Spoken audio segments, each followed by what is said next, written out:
सबसे पहले तो मैं आपको बताना चाहता हूँ कि मेरा नाम साहिल लोचब है। मैं एक हिंदू परिवार से आता हूँ और जाट कम्युनिटी से आता हूँ। मेरे खिलाफ गलत नैरेटिव ना फैलाया जाए। साथ ही मैं शुक्रिया अदा करना चाहता हूँ जिन्होंने मेरी उसके बाद मेरी कंप्लेंट दर्ज कराई है। और साथ ही बिना किसी मीडिया कवरेज के भी पिछले 1 महीने से उनकी टीम मेरे टच में थी और लगातार ये भी हर दूसरे कॉल करते और मेरी हेल्थ अपडेट लेते रहते थे। और ये सब बिना किसी मीडिया कवरेज के था, मतलब कोई प्लान नहीं था मीडिया के सामने आने का। लेकिन जब कल परसों मेरी इनसे बात हुई, इनका कॉल आया कि हेल्थ अपडेट क्या है, तो मैंने बताया कि मेरी एफआईआर नहीं लिखी जा रही। तो सडन ही सेट कल मिलते हैं और कल मैं आपकी एफआईआर करवाने जाऊँगा। तो मैं इनका दिल से धन्यवाद करना चाहता हूँ जितनी इन्होंने मेरी हेल्प करी।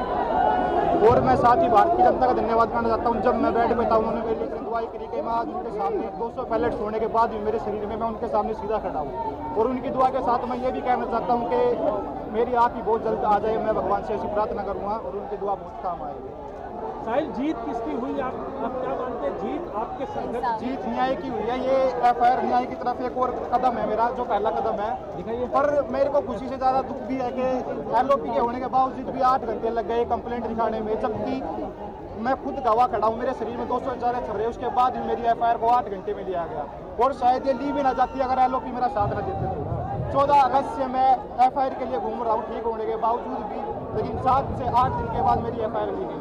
उम्मीद थी आपकी एफआईआर रजिस्टर्ड होगी जब ये कल बात हुई और आप यहाँ आए, सुबह जो पुलिस ने कहा उसके बाद?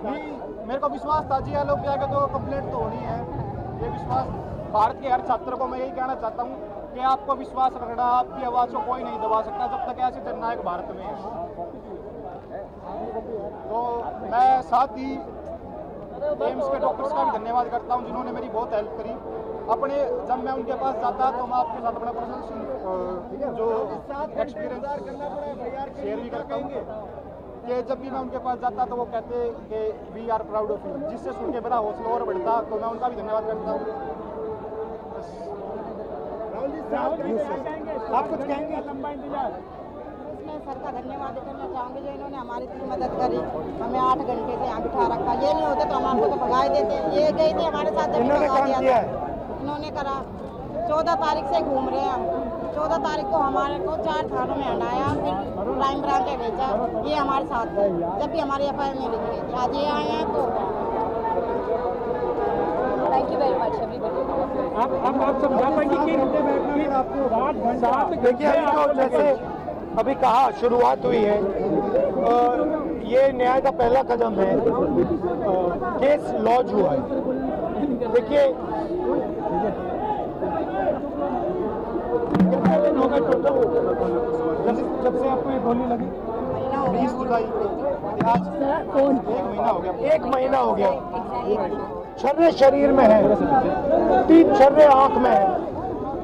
आंख से इनको दिखाई नहीं देता है। 3-4 छर्रे दिल के पास है। साफ दिख रहा है कि एक युवा के साथ अन्याय हुआ है।